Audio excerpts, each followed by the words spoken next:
Hi buddies, welcome to mini డ్రామాల Varsha. This is J. మీరు నా అలాగే పిఎల్ ఫ్యాన్ అయితే మినీ డ్రామాల వర్షతో పాటు డ్రామాల వర్షని కూడా సబ్స్క్రైబ్ చేసుకోండి. ఈ రోజు నేను కొత్త డ్రామా స్టార్ట్ చేయబోతున్నాను. ఆ డ్రామా పేరు వాండి గుడ్ డే. సో మన స్టైల్లో తెలుగులో ఒక పేరు పెట్టేద్దామా? ఓ మంచి రోజు.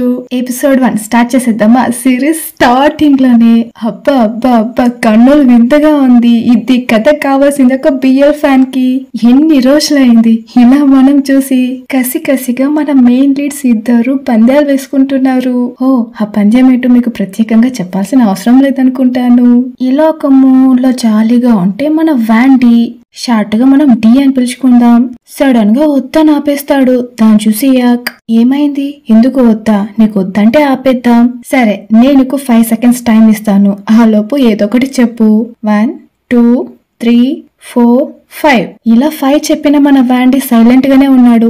సరేలే ఇష్టం లేదని చెప్పేసి మన యాక్ కూడా లేచి వెళ్ళిపోతున్న మన యాక్ ని లాగి వాండీ మళ్ళీ కంటిన్యూ చేస్తాడు. ఇంతకీ వీళ్ళిద్దరెవరు, వీళ్ళిద్దరు ఎలా కలుసుకున్నారు తెలుసుకుందామా? అయితే పదండి 3 రోజులకి ముందు ఏం జరిగిందో చూసేద్దాం. మన సెకండ్ మెయిన్ లీడ్ పేరు వాండీ, షార్ట్ గా డి అని పిలుస్తారు. సో మనం కూడా డి అనే పిలిచేద్దాం. ఇతను ఒక ఆర్థోపెడిషన్ డాక్టర్. తెల్లారే హ్యాపీగా రెడీ అయ్యి డ్యూటీకి బయలుదేరుతూ ఉన్నాడు. ఇంకోసారి మన యాక్ ని చూపిస్తే వాండీకి క్వైట్ ఆపోజిట్ గా ఉన్నాడు. మన యాక్ ఒక కిక్ బాక్సర్. రింగ్ లో ఒక అతన్ని చిత్తక బాధేస్తూ ఉన్నాడు. అప్పుడప్పుడు మన యాక్ కూడా దెబ్బలు తింటున్నాడు గాని చివరికి మన యాకే గెలుస్తాడు. హీరో అంటే మినిమం ఉంటుంది. సో పరిచయాలు అయిపోయాయి, స్టోరీలోకి వెళ్ళిపోతాం. మన వాండీ డ్యూటీకి బయలుదేరుతూ ఉంటే కార్ లో తన ఫ్రెండ్ కావాతో మాట్లాడుతూ ఉన్నాడు. మావా నిన్న నైట్ డేట్ కి వెళ్ళావు కదా, ఎలా ఉండింది అని మన డి అడగ్గా దానికి కావో చాలా నిరాశగా, తాను ఎందుకు అడుగుతావురా, నేను డేట్ చేసే ప్రతి ఒక్కళ్ళు సెక్సే కావాలనుకుంటున్నారు. మన కావో ఏ సెక్షువల్ అంటే రిలేషన్షిప్ లో ఉంటారు కానీ సెక్స్ ని ఇష్టపడరు. అలాంటి పర్సన్ మన కావో. దానికి రే మావా నువ్వేం బాధపడకు, నీకని ఎవరో ఒకరు ఈ భూమి మీద పుట్టుంటారా, ఖచ్చితంగా వాడు నీకోసం వస్తాడు, చెప్పాలంటే నీతో పాటు క్లోజ్ గా కూడా ఉండొచ్చు.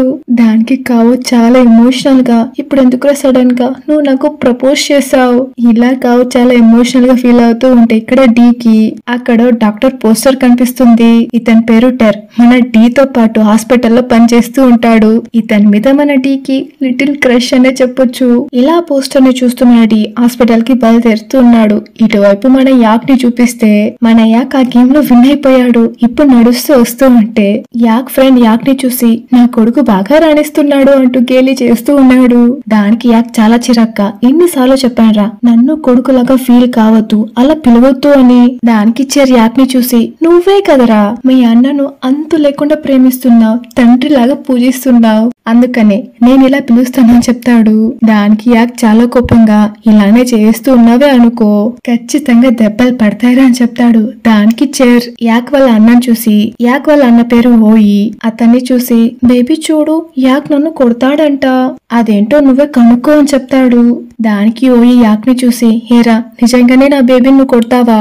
అవును, అందులో ఏమైనా నీకు డౌటా? అయితే ఓకే నా పేరు చెప్పి కూడా 2 తగిలించని చెప్తాడు. దాన్ని చూసి చెర్ ఏంట్రా నేనని వచ్చేసరికి మీ ఇద్దరు ఎలా అయినా ఒక్కటైపోతారు కదా, హలో రాత్రికి నా దగ్గరికి రావాలి, రాత్రి బయట పడుకో అని చెప్తాడు. దానికి ఓయి సడన్ గా చెర్ దగ్గరకు వచ్చి బేబీ నువ్వు అలా చెయ్యకు అంటూ చెర్ ని తెగ బుచ్చగిస్తున్నాడు. ఇప్పుడు ముగ్గురు కలిసి నడిచొస్తూ ఉంటే ఓయి యాక్ ని చూసి ఈ రోజు నీకు డాక్టర్ అపాయింట్మెంట్ ఉంది, ఖచ్చితంగా కలవాల్సిందే అని చెప్తాడు. దానికి యాక్ నా వల్ల అస్సలు కుదరదని చెప్తాడు.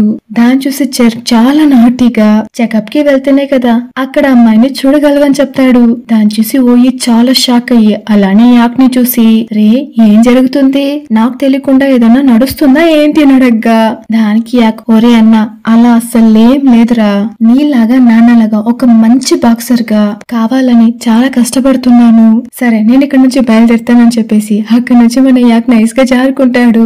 ఈ సీన్ ఇక్కడే కట్ చేస్తే మన డీని చూపిస్తున్నారు. మన డి హాస్పిటల్లో కూర్చొని ఏదో రాసుకుంటూ ఉన్నాడు. టెర్ ఒక కాఫీని తీసుకొచ్చి కళ్ళల్లోకి కళ్ళు పెట్టి కాఫీ ఇచ్చి మరి వెళ్తాడు.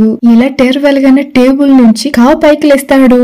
దాన్ని చూసి మన డి హేరా ఇంకా ఎంతకాలం అని టేబుల్ కింద పడుకుంటావు, ఈ అలవాటును మానుకోరా అని చెప్తాడు. దానికి కావు డీని చూసి హేరా టేబుల్ పైన ఒకటే రొమాన్స్ జరిగినట్టు నాకు అనిపించింది. దానికి మన డి చాలా యాటిట్యూడ్ గా ఊరికేనా 8 సంవత్సరాల నుంచి ఇలానే నడుస్తూ ఉంది. చూస్తూ ఉండు, ఏదొక్క రోజు నేను అతనికి ప్రపోజ్ చేసేస్తాను.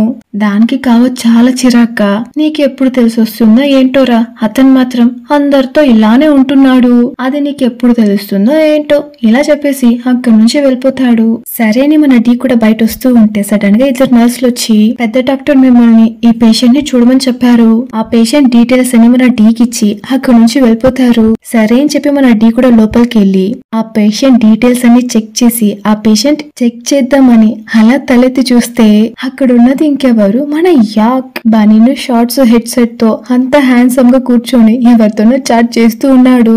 ఇప్పుడు మన డీ యాక్ దగ్గరకు వచ్చి, చూడ్డానికి బానే ఉన్నావు కదా, హాస్పిటల్ కి ఎందుకు వచ్చావు, అది కాకుండా నా టైం ఎందుకు వేస్ట్ చేస్తున్నావు. దానికి యాక్, బాగుంటే ఇక్కడికి ఎందుకు వస్తాను, బాలేదు కాబట్టి రావాల్సి వచ్చింది.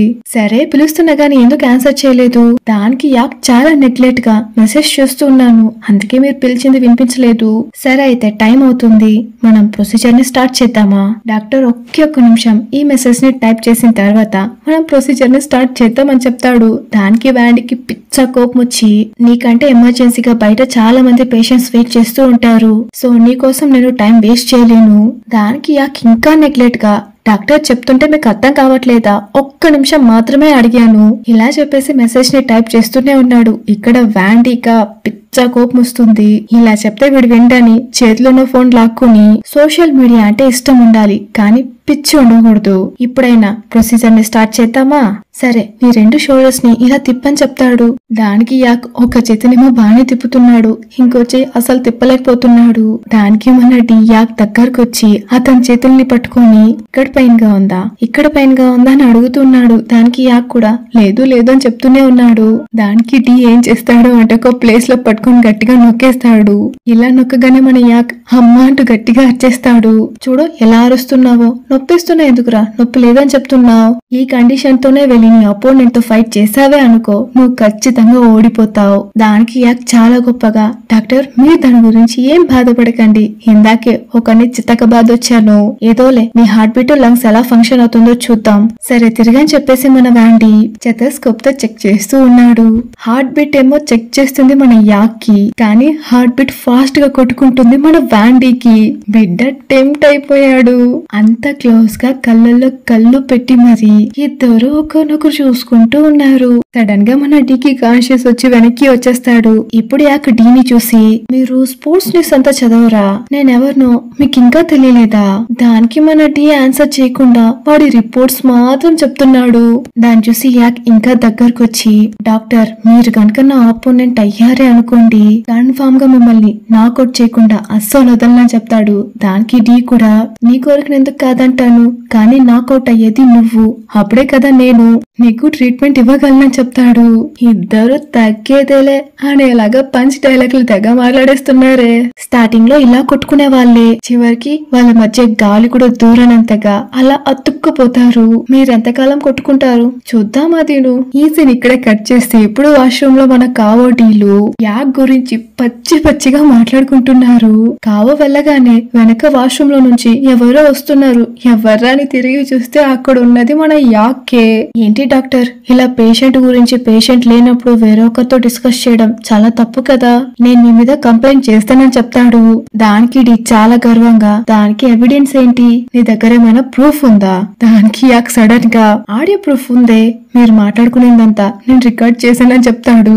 అయినా గానీ మనడి అస్సలు తగ్గకుండా, ఇలాంటి సిల్లీ మ్యాటర్స్ కంతా నేను అస్సలు భయపడరా, నువ్వేం చేసుకుంటావో చేసుకోపో అని చెప్పేసి అక్కడి నుంచి వెళ్ళిపోతాడు. ఈ సీన్ ఇక్కడే కట్ చేస్తే వ్యాండీతో పాటు పనిచేసే డాక్టర్ టర్లు ఇద్దరు డీన్ రూమ్ లోనే ఉన్నారు. డీన్ ఇప్పుడు వాళ్ళతో ఫారిన్ లో వెళ్లి చదువుకోవడానికి మన హాస్పిటల్ ద్వారా స్కాలర్షిప్ శాంక్షన్ చేశాం, కానీ అదే స్కాలర్షిప్ కి మీ ఇద్దరు సెలెక్ట్ అయ్యారు, ఎవరు వెళ్ళాలి అన్నది మీ ఇద్దరు డిసైడ్ చేయాలి, ఆలోచించి చెప్పండి అని చెప్పేసి అక్కడి నుంచి డీన్ వెళ్ళిపోతారు. ఆ రోజు ఈవినింగ్ మన డీ టర్లు ఇద్దరు కలిసి నడిచొస్తూ ఉన్నారు. ఇప్పుడు డీ టర్ దగ్గర, టర్ నేను మీతో ఒకటి అడగాలనుకుంటున్నాను, మనమిద్దరం 2 days తర్వాత డిన్నర్ కి వెళ్దామా, మీతో మాట్లాడాల్సింది చాలా ఉందని చెప్తాడు. దానికి టెర్ కూడా సరే వస్తానని చెప్పి ఆ లొకేషన్ ని షేర్ చేస్తాడు. టెర్ వెళ్ళగానే మన టీ కావ్ దగ్గరకు వచ్చి జరిగిందంతా చెప్తూ ఉన్నాడు అంత సంతోషంగా. మన కావ్ కూడా మావా నువ్వు ఇరగ తీసావరా అంటూ బాగా ఎంకరేజ్ చేస్తూ ఉన్నాడు. ఫైనలీ మన డి అనుకున్నట్టు ఆ డిన్నర్ డేట్ కి టెర్ ని పిలుచుకొచ్చేసాడు. చెప్పాలా మన డి సంతోషం గురించి. వాడి సంతోషానికి అసలు హద్దులే లేవనుకోండి. అంతే సంతోషంగా టెర్ ని చూసి ఇక్కడ మీకు ఫుడ్ నచ్చిందా? దానికి టెర్ కూడా ఫుడ్ చాలా బాగుంది, బెస్ట్ ప్లేస్ ని సెలెక్ట్ చెయ్యాలి అంటే అది నీ తర్వాతే. ఈ సీన్ ఇక్కడే కట్ చేస్తే అదే రెస్టారెంట్ లోనే కావు తన బాయ్ ఫ్రెండ్ తో వచ్చాడు. తన బాయ్ ఫ్రెండ్ తో ఏదో మాట్లాడుతూ ఉంటే సడన్ గా డి వచ్చి కావుని లాక్కొని వెళ్ళిపోతాడు. అసలు ఇక్కడ ఏం జరుగుతుందిరా అనేలాగా ఏం అర్థం కాకుండా కావుతో పాటు వచ్చాడు కదా అతను చూస్తూ ఉన్నాడు. ఇప్పుడిద్దరు కార్లో కూర్చొని మాట్లాడుతూ ఉన్నారు. ఎరా నువ్వు బానే ఉన్నావా? రే దాన్ని ఎందుకు అడుగుతావురా? దాన్ని అస్సలు అడక్కు, నేను నిన్ను చుట్టానికే వచ్చాను. సరే గాని వెళ్ళిన చోటు ఏం జరిగింది? ఇప్పుడే టెర్కీ డీకి మధ్య ఏం జరిగిందో చూపిస్తున్నారు. ఇలా కలిసి తిన్నప్పుడే మన పాత రోజులన్నీ గుర్తుకొస్తాయి. అవును మనమిద్దరం కలుసుకొని ఎంతకాలం అయ్యింది?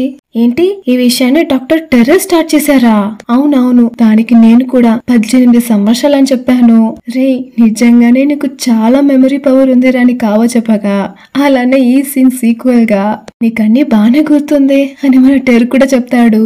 దానికి డి కూడా 18 సంవత్సరాలకి ముందు ఇదే రోజే నేను ఫ్రెష్ మ్యాన్ గా జాయిన్ అయ్యాను. మీరు స్టూడెంట్ ప్రెసిడెంట్ కి కౌన్సిల్ గా ఉన్నారు, నాకు బాగా గుర్తుంది అని మన డి చాలా ఎక్సైట్ అయి చెప్పేస్తూ ఉన్నాడు. నువ్వు కూడా గ్యాదరింగ్ అప్పుడు కళ్ళు తిరిగి పడిపోయావు కదా, నేను నిన్ను చూసి చాలా జాలిపడ్డాను. అప్పటి నుంచి ఇప్పటిదాకా మన ఇద్దరి మధ్య అసలేం మారలేదు కదా. నీకొకటి తెలుసా కావు, నా దగ్గర లేని ధైర్యాన్ని కూడా తెచ్చుకొని మరి ఎలా అయినా ప్రపోజ్ చేసేద్దామని ఫుల్ గా డిసైడ్ అయిపోయాను రా. చివరికి చెప్పేశాన్రా. మనమిద్దరం కలుసుకుని 18 ఏళ్ళు అవుతుంది. నాకు మీరంటే చాలా ఇష్టం. నేను ఏ ఉద్దేశంతో చెప్తున్నానో మీకు అర్థమవుతుంది కదా. దానికి టెర్ డి నువ్వు చెప్తుంది నాకు బాగా అర్థమవుతుంది. నాకు కూడా నువ్వు అంటే ఇష్టమేరా, కానీ నువ్వు నన్ను ఇష్టపడేలా నేను నిన్ను ఇష్టపడట్లేదురా. మనమిద్దరం ఒక బ్రదర్స్ లాగా. నేను ఇంతకాలం నిన్ను ఒక బ్రదర్ లాగానే ట్రీట్ చేశాను. దానికి మన డి కూడా చాలా బాధగా, అంటే ఇంతకాలం మీరు నన్ను ఒక బ్రదర్ లాగా ట్రీట్ చేశారా? అవును డి, నువ్వు ఎన్నిసార్లు అడిగినా నా జవాబు మాత్రం ఎప్పటికీ మారదు. ఎందుకంటే నాకు అమ్మాయిలు మాత్రమే నచ్చుతారా. అయితే మీరు చెప్పేదాన్ని బట్టి చూస్తూ ఉంటే మీకు డాక్టర్ వానే నచ్చినట్టున్నారు. డి అలా కాదు డి, మన మధ్య వానెందుకు లాగుతున్నావు? ఎందుకని సంబంధమే లేకుండా మాట్లాడుతున్నావు? దానికి డి చాలా ఎమోషనల్ గా మరెందుకు నేను మీకు నచ్చలేదు? ఏ జెండర్ లో ఉంటే నేను మీకు నచ్చుతాను? డాక్టర్ టెర్ ఏదొకటి చెప్పండి. దానికి టెర్ కూడా డి నేను ఆ ఉద్దేశంలో చెప్పట్లేదురా, నువ్వు నాకు ఒక బ్రదర్ లాగా అంతేరా అని చెప్తాడు. అలానే కావు డీని చూసి అయితే 18 ఏళ్ళగా మీ మధ్య ఉన్నది ఒక బ్రదర్ రిలేషన్షిప్. దీని వినగానే మన డీకి పిచ్చ కోపం వచ్చేసి అక్కడి నుంచి లేచి వెళ్ళిపోతూ ఉన్నాడు. లేచి వెళ్తున్న డీని అలానే కావో చేపట్టుకుని ఆపి ఆ స్కాలర్షిప్ ని నా కోసం సాక్రిఫైస్ చేస్తావా? దానికి కావో చాలా ఆశ్చర్యంగా అయితే డి ఇదంతా చేసింది వాడు నీ స్కాలర్షిప్ కోసమా? దానికి డి చాలా కోపంగా దీనికి మించి నేను అస్సలు భరించలేను. రామావా ఈ రోజు ఫుల్ గా తాగేసి పడిపోదామని చెప్పి ఇద్దరు కలిసి పబ్బుకొచ్చారు. ఈ రోజు నేను ఎంతలా తాగాలంటే జరిగింది మొత్తం మర్చిపోయేలా తాగాలరా. పబ్ లో ఫుల్ గా తాగేస్తూ ఉన్నారు. ఎపిసోడ్ స్టార్టింగ్ లో మన డీని ఎంత సంస్కారవంతంగా చూసాం, దానికి ఆపోజిట్ గా ఈ పబ్ లో తయారయ్యాడు. ఫుల్ గా తాగేసి షర్ట్ కూడా తీసేసి డాన్స్ వేస్తూ ఉన్నాడు. ఇలానే వదిలేస్తే ఇంకా ఎక్కువ చేస్తాడని కావో డీని బయటికి పిలుచుకొచ్చి మావ ఏం అనుకోకురా, ఈ రోజు రాత్రికి నాకు డేట్ ఉంది, సో నువ్వు బస్ లో వెళ్ళిపోరా అని బస్ స్టాండ్ లో వదిలేసి అక్కడి నుంచి కావో వెళ్ళిపోతాడు. ఆ బస్ స్టాండ్ లో కూడా టెర్ పోస్టరే ఉంది. దాన్ని చూసి పిచ్చి పిచ్చిగా అరుస్తూ ఉన్నాడు. ఎక్కడికి వెళ్ళినా ఎందుకురా నన్ను ఇలా వేధిస్తున్నావంటూ మన టీ గట్టి గట్టిగా అరుస్తూ ఉన్నాడు. దాన్ని చూసి అక్కడ ఉన్న కస్టమర్స్ అందరూ బస్ కోసం వెయిట్ చేస్తున్న వాళ్ళందరూ అక్కడ నుంచి సరే అని చెప్పేసి మన డి కూడా సైలెంట్ గా బస్ కోసం వెయిట్ చేస్తూ ఉంటే అక్కడికి ఏం చల్లగా మిడ్ నైట్ లో యాక్ నడిచొస్తూ ఉన్నాడు. అసలే డి ఫుల్ గా తాగేస్తున్నాడు. వాడు ఏం చేస్తున్నాడో వాడికి అర్థం కాలేదు. ఇలాంటి సమయంలో మన యాక్ ఏంజెల్లా వస్తే ఏం చేస్తాడు పాపం. యాక్ ఎటెళ్తే అటే ఫాలో అవుతూ ఉన్నాడు. దాన్ని చూసి యాక్ మీరెందుకు నన్ను ఫాలో అవుతున్నారు అని అడగ్గా దానికి డి నువ్వు ఎక్కడికి వెళ్తున్నావు? నేనా నైట్ అవుట్ కి. అటువైపే మా ఇల్లు కూడా ఉందని చెప్తాడు. సరే డి వెళ్ళిపోతాడు కదా అని చూస్తే యాక్ వెనకే షాపింగ్ మాల్ లో కూడా ఫాలో అవుతూ ఉన్నాడు. షాపింగ్ మాల్ లో ఫాలో అయిన వాడు సైలెంట్ గా ఉన్నాడా? డిఫరెంట్ గా సెక్సీ పోజెస్ అన్ని పెట్టి మన యాక్ ని టెంప్ట్ చేయడానికి ట్రై చేస్తూ ఉన్నాడు. ఇది ఎక్కడ సంతరా అనేలాగా మన యాక్ ఫేస్ పెట్టి దాక్కుని వెళ్తున్నా గానీ డి వదలకుండా అక్కడ ఫ్రీ ట్రయల్ అని ఉంటే ఆ పేపర్ ని అతికించుకుని యాక్ చూసేలాగా చాలా సెక్సీగా నిలబడ్డాడు. సరే అని కొంచెం దూరంగా అవాయిడ్ చేసి మన యాక్ వచ్చేస్తే మన డి కనిపించలేదు. అమ్మయ్య అనుకొని బిల్ చేస్తూ ఉంటే అక్కడికి మన డి చాలా సెక్సీగా వచ్చి దీన్ని కూడా కలిపి బిల్ చేసి నేను బయట వెయిట్ చేస్తూ ఉంటాను అని కాండోమ్ ప్యాకెట్ ని పెడతాడు. ఓరి దేవుడా వీడెక్కడ తగులుకున్నాడ్రా అంటూ మన యాక్ నెత్తిని చేపట్టుకొని ఆ బిల్డింగ్ ఆయన్నే ఆ దోల చూస్తూ ఉన్నాడు. ఆ బిల్డింగ్ ఆయన ఇంకో మెట్టెక్కి మరి కాండోమ్ ఏం సరిపోతుంది, ఈ మధ్య ఈ జెల్ వాడుతున్నారు, దీన్ని తీసుకెళ్ళండి అని చెప్పి దాన్ని కలిపిస్తాడు. ఓరి దేవుడా ఏంట్రా ఇది అని మన యాక్ కూడా తల కొట్టుకొని బయటకు వస్తే ఈ పోజ్ లో మన డీని చూడాలి. ఓరి దేవుడా డీలో ఇలాంటి యాంగిల్స్ ఉందని చూస్తుంటే నాకే నవ్వొస్తుంది. చూస్తున్న మన యాక్ అయితే ఫుల్ షాక్ అయి బిత్తరిపోతాడు. అయినా డీని అస్సలు పట్టించుకోకుండా వెళ్ళిపోతూ ఉన్నాడు. దాన్ని చూసి మన డీకి పిచ్చ కోపం వచ్చి సచ్చినోడు అని చెప్పి అక్కడ నుంచి కోపగించుకొని ముందుకు వెళ్ళిపోతున్నాడు. అందరు వెళ్ళండి, అందరు నన్ను వదిలేసి వెళ్ళిపోండి, నేనెవ్వరికి నచ్చట్లేదు ఇలా బాధగా మాట్లాడి అక్కడ ఒక మూలను వెళ్ళి కూర్చునేస్తాడు. అరే ఏంట్రా అయితే ఇలా వచ్చి తగులుకున్నానే అని మన యాక్ చాలా ఫీల్ అయ్యి ఇలానే వదిలేసి వెళ్ళిపోవడం ఎలా అని నిదానంగా మన డి దగ్గరకు వచ్చి రండి మిమ్మల్ని ఇంట్లో డ్రాప్ చేస్తానని చెప్తాడు. దానికి మన డి ఏం అక్కర్లేదు నన్ను అస్సలు తాక్కు అంటూ చాలా బెట్టు చేస్తున్నాడు. ఇలానే బెట్టు చేసి మన యాక్ మీదే అలానే పడుకునేస్తాడు. మన యాక్ ఎంత లేపినా అస్సలు లేవట్లేదు. మన డి పాకెట్ లో ఎక్కడ స్టే చేస్తున్నాడో అపార్ట్మెంట్ అడ్రస్ కీ కార్డ్ ఉంది. అలానే పక్కనే ఫోన్ ఉంది. ఆ ఫోన్ ని చూడగానే కావ కాల్ చేస్తున్నాడు. అమ్మయ్య ఎవరో కాల్ చేస్తున్నారు. అతనికి తగిలిచ్చేద్దామని కాల్ అటెండ్ చేస్తే అటువైపు నుంచి మన కావో అస్సలు మన యాక్ ని మాట్లాడనివ్వట్లేదు. డి అలానో ఫుల్ గా తాగేసి పడిపోయి ఉంటాడు. మీరే ఎలా అయినా తీసుకెళ్లి అపార్ట్మెంట్ లో వదిలేయండి అని చెప్పేసి కాల్ టక్కని కట్ చేసేస్తాడు. అరే ఎవడ్రా వీడో అస్సలు మాట వినట్లేదే అని చెప్పి చాలా చిరాకు పడతాడు. ఎలానో వర్షంలో తడిచిపోయాం, గొడుగు పట్టుకుంటే ఏంటి పట్టుకోకపోతే ఏంటి, సరే హెల్ప్ చేసి తగలెడదామని పిక్కి బ్యాగ్లకు మోసుకొని అపార్ట్మెంట్ దాకా వస్తాడు. డోర్ దగ్గరికి రాగానే అది ఎక్కడి నుంచి వచ్చిందో కాన్షియస్ మన డి టక్కని లేచి నిల్చొని అదోలా మన యాక్ ని చూస్తూ ఉన్నాడు. ఫస్ట్ టైం హాస్పిటల్లో కలిసారు కదా, అక్కడ చెకప్ చేస్తానంటూ మన డి యాక్ చేసినంత తాకాడు కదా, అవన్నీ గుర్తుకొస్తూ ఉంది. ఇక్కడ మన యాక్ కూడా అంతే. డి చెకప్ చేసినప్పుడు వాడి కళ్ళు వాడి బ్రీత్ అన్ని గుర్తుకొస్తుంది. డీని చూసి మన యాక్ కూడా డిస్టర్బ్ అయినట్టున్నాడు, కానీ బయటికి చూపించుకోవట్లేదు. ఇలానే ఇద్దరు హాస్పిటల్స్ ని తలుచుకొని ఒకరినొకరు చూసుకుంటూ ఉన్నారు. సరే అని చెప్పేసి యాక్ బయలుదేరుతూ ఉంటే ఇప్పుడు మన డి యాక్ ని ఆపి నువ్వు ఫ్రీగా ఉంటే మనం సిరీస్ చూద్దామా అంటూ మన డి దోల అడుగుతాడు. మన డి ఏ ఉద్దేశంలో అడుగుతున్నాడు మన యాక్ కూడా అర్థమయ్యి అలానే లోపలికి వచ్చేస్తాడు. ఇంకేముంది ఎక్కడ సామాన్లు అక్కడే తోస్తూ కింద పడి మీద పడి ఇద్దరు ఒకరినొకరు కిస్ చేసుకుంటూ ఉన్నారు. ఇలా కిస్ చేస్తూ నెక్స్ట్ స్టెప్ కి వెళ్దామనే సమయానికి మన డి సడన్ గా యాక్ ని ఆపేస్తాడు. అప్పుడే మన యాక్ నీకు ఓకే అయితేనే చేద్దాం, లేదంటే వద్దు, నేను నీకు 5 సెకండ్స్ టైం ఇస్తాను, ఏదొకటి డిసైడ్ చేయని చెప్పేసి 1 నుంచి 5 దాకా కౌంట్ చేస్తాడు. సరే అని డి కూడా ఓకే చెప్పి ప్రోగ్రెస్ అవుతూ ఉంటే సడన్ గా మన డీకి కాల్ పట్టేసుకుంటుంది. దాన్ని చూసి మన యాక్ ఫుల్ భయపడిపోయి ఏమైంది డి అని భయపడుతూ అడుగుతూ ఉంటే కాల్ పట్టేసుకుందిరా అని చెప్తాడు. ఎక్కడ ఇక్కడ ఇక్కడ అంటూ మన యాక్ కూడా నొక్కుతూ ఉన్నాడు. నిజంగా ఈ సీన్ చూసాక నాకు అస్సలు నవ్వాగలేదు. ఈ సీన్ ఇక్కడే కట్ చేస్తే ఇద్దరు కలిసి బిఎల్ సిరీస్ చూస్తున్నారు. అప్పుడు మన యాక్ డీని చూసి నీకెందుకు సడన్ గా కాల్ పట్టేసుకుంది, దానికి డీ కూడా నాకు అప్పుడప్పుడు ఇలానే కాల్ పట్టేసుకుంటూ ఉంటుంది, నేను సరిగ్గా రాత్రులు పడుకోను అందుకే ఇలా జరుగుతూ ఉంటుంది. దానికి యాక్ చాలా సిడెక్టివ్ గా ఇంకా నా బాడీని చూసేమన్నా భయపడిపోయి నీ కాల్ పట్టేసుకుందేమో అనుకున్నాను. దానికి డీ ఛా అంత లేదని చెప్తాడు. సరే నీ షోల్డర్ ఎలా ఉంది, దానికి యాక్ కూడా బానే ఉందని చెప్తాడు. నేను ఒకసారి చెక్ చేయనా అంటూ మన డి కూడా ఇప్పుడు యాక్ షోల్డర్ ని చెక్ చేస్తూ ఉన్నాడు. చెక్ చేస్తున్నాడనే పేరుతో మన యాక్ చెస్ట్ అంతా తాకుతూ ఉన్నాడు. దాన్ని చూసి మన యాక్ కూడా చాలా సెడక్టివ్ గా డీనే చూస్తూ ఉన్నాడు. ఇలానే ఇద్దరు ఒకరినొకరు చూసుకుంటూ ఇద్దరు ఒకేసారి మళ్ళీ ట్రై చేద్దామా అని ఇద్దరు అరుస్తారు. ఇంకేముంది, ఇద్దరు సెకండ్ రౌండ్ స్టార్ట్ చేశారు. ఈ రొమాంటిక్ సీన్ తో ఈ ఎపిసోడ్ ఇక్కడికే ముగుస్తుంది. ఈ ఎపిసోడ్ మీకు ఎలా అనిపించింది? నచ్చితే like, share, comment and subscribe చేసి పక్కనే ఉన్న బెల్ సింబల్ ని ట్యాప్ చేయండి. అప్పుడే నేను నెక్స్ట్ పెట్టే వీడియోకి మీకు నోటిఫికేషన్ వస్తుంది. అండ్ నేను మీ అందరినీ ఇంకో మంచి ఎపిసోడ్ లో కలుసుకుంటాను. Until then this is J signing of.